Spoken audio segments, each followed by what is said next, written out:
What's going on?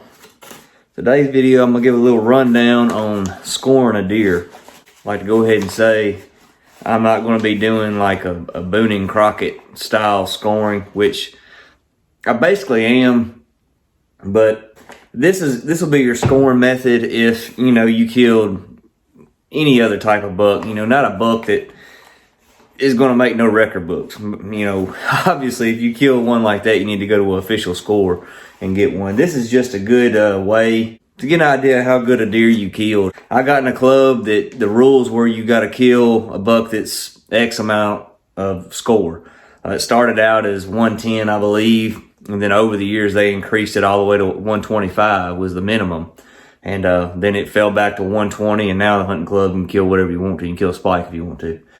It's a good way to judge deer if you get pretty good at scoring. So if you've never scored a deer before, I think it's a cool way to look at deer. Instead of saying an 8-point, well, 8-point could be, 8-point could be like this, and 8-point could be like this. So you say 80-inch 8-point, or you can say 140-inch 8-point. That's a huge difference in your deer right there. I'm going to show you how I do it. Everybody I know does it.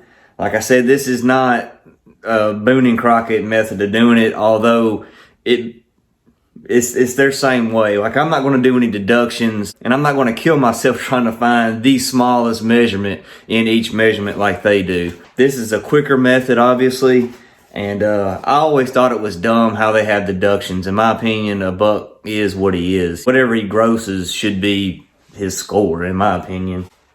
I got a buck right here that I killed probably 13 or 14 years ago on a public land. Actually, me and a buddy of mine, Daniel, was a quota hunt, so it was an extra buck. And it's one of the better bucks I killed on public land on a WMA. I scored it, and I think it was somewhere in the 115 and change. That was green score. Antlers, believe it or not, over time will shrink up a little bit. You could lose a whole inch or so from your green score to your score after he's done hardened up. It's really easy to do. You ain't even got to be that good at reading a tape measure, because when you score a deer, you don't go by 16ths, you go by 8ths. So if you don't say 1/2 inch, you say 4/8. You don't need very much. Like if you can get one of these tapes right here, little retracting soft tape. If you don't have one of these tapes right here will work.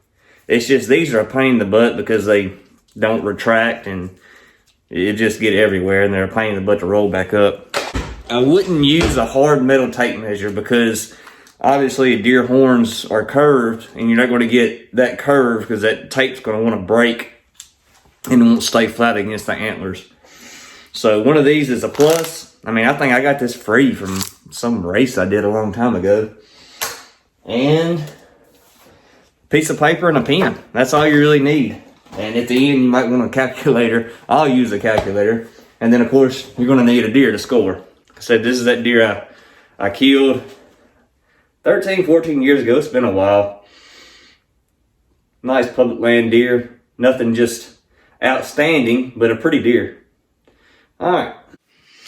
All right, you can get online and print out a template if you want to. But in my opinion, it's easier to just write one down real quick, because a lot of them templates get too confusing, have crap on it you're not going to need. Plus, you'll know what your deer is if it's an 8-point, how many G's it has. So, and you can start out however you want to. There's no specific way that you're supposed to do this as far as what you measure first. And this is just the way that I lay it out. So right in the middle of my page, I'm going to go ahead and write IS for inside spread.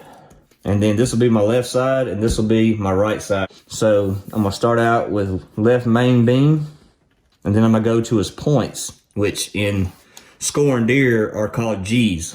So you're gonna start out with G1, G2, and G3 because it's an 8-point. The last, it's an 8-point, but it only has 3 tines. And then all deer get 4 circumference measurements. So you do C1, C2, C3, and C4. And then you'll go over here and do the same thing for your right side. Now, this is what all the layouts would look if I was measuring an 8-point deer. If you have a kicker, a sticker, you can just add it to one of your G's on whichever side it is. So that'll be its G4 if it's an 8 point with a kicker, which would be a 9 point. Now, as far as points go, it has to be an inch long. It used to be an old saying, if you could hang a ring on it. Well, as far as scoring deer, it needs to be at least 1 inch to be considered a point, a scoreable point. All right. So now we're going to go ahead and measure this deer. All right, so we're going to start with the deer's left side. We're going to do the left main beam. To do your main beams, you're going to do is you're going to start right here. Get how the tape's got like almost a ½ inch of play. You're going to start right there on that 0 line. You're going to put that line right where that antler starts. You don't want to start at the base of the skull where his hair would be if he had hair.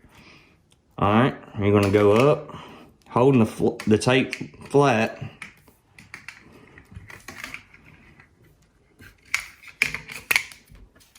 This is where it pays to have a tape that's flexible like this.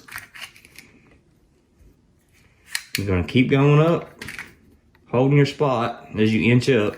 Now this deer is really 20 9/16.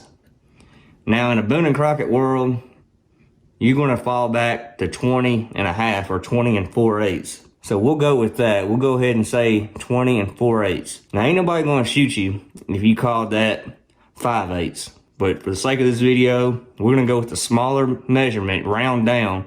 We'll go 20 4/8. So for the left main beam, 20 4/8. Now I'm going to do this whole left side before I go to the right. All right, now with these tines, I'm going to show you on this G3 right here because it's just a better camera angle. Best thing to do is get you a pencil and something like a card. And what you want to do is you want to line that card up with this main beam. And you could use something a lot longer than this if you wanted to. And then get you a pencil and go ahead and draw you a line right across the center of where that tine is. And you can go ahead and do this on all your tines if you want to. Now, if you measure enough deer, you won't have to do this anymore. This is just to get a little bit more precise. But anyways, that is going to be your point of measurement. You're going to start right here at this line you made and go up. Because the tine measurement, it doesn't go all the way down the bottom of your main beam. It's going to start basically if you had an imaginary line of where that main beam goes up. All right, so we're going to start at the G1, which is the brow tines. Like I said, if you do enough deer, you won't have to do these lines anymore. You can just eyeball it. But just in case anybody out there wants an idea, this is really the more precise way to do it. And I'm just going to eyeball this brow tine. This brow tine is broke, and it's 1 7/8. So over here on the G1, we'll write 1 7/8. Oh my gosh, it just broke part of the deer off. Okay. Now you go up to this G2 and do the same thing. See if you got that imaginary line, you start right there. Now you don't want to start exactly, you can kind of hold it, almost making an X. You want the center of your tape to be right where the line is, in line with the middle of the tine. I mean, if you really wanted to, you could find the middle of the tine and then draw you another line right through here with your pencil. And then put your tape right in the middle of that. And then just measure up, same way you did like with the main beam. Hold it flat all the way to the tip. As you see there, it's 8 1/4, which is 8 2/8. And do his G3.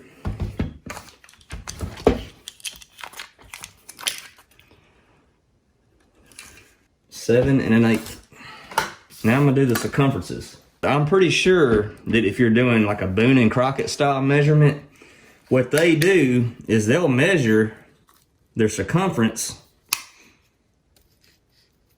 all the way between, like this, your first circumference is from where the base of the antler starts up to that first point, which is your G1.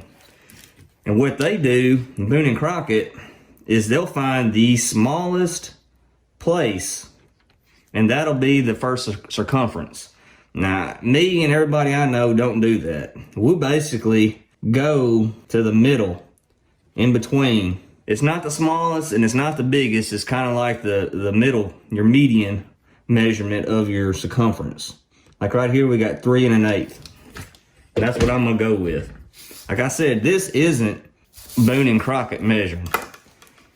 I'm just trying to get a pretty good close estimate of what this deer scores. And then you just do that all the way up. Now I'm going between the G1 and the G2. Right in the middle, pull it tight. Said I got another one right there, that's 13/16. I'm gonna go ahead and say it's 2 3/4. I'm gonna go with the smaller measurement on this one. We'll say 2 6/8. You see 3? He's right at 3. I'm gonna give him 3. And if you got just an even number, go ahead and write 0/8 so you'll know when you go back. And then for your C4, just like I've been doing, I go from the very tip of your main beam to where your last tine is and just try to shoot in the middle. And I got 2 1/4, so 2 2/8. Now, if you have a 10 point, say you got, or a 9 point, say you got another tine right here, you don't get an extra circumference measurement. You only get 4. All right, now I'm gonna go ahead and do the inside spread. I'm trying to get a good angle of this, and this is where a lot of people mess up on measuring deer. So you're gonna hold that tape right on 0, and then you're gonna move the tape around, keeping it 0 on whichever side your 0 is. You can move it around, and whenever you see the biggest measurement that you can get by moving that tape around is what you're gonna write, which is usually kind of easy to see where you need to hold it. And right here, it looks like we got another 1/16 measurement. We're gonna go short on it. We're gonna say 15 3/8. Y'all see that? He's really 15 7/16, but I'm gonna go short on every one of these measurements. Now, if you wanna fudge it, you wanna round up, that's fine. Ain't nobody gonna cuss you for that. So right here for your inside spread, write it down. Now you're gonna do everything you did on the left side to the right side.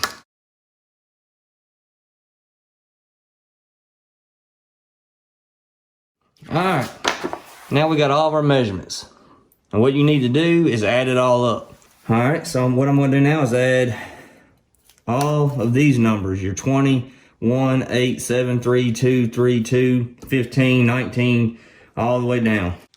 Okay, after adding all my big numbers up, I come up with 108. Now what I'm gonna do is go through and add all my 8s. So it's gonna be 4 plus 7 plus 2 plus 1, all the way down. And what I come up with is 43. So it'll be 43 eighths.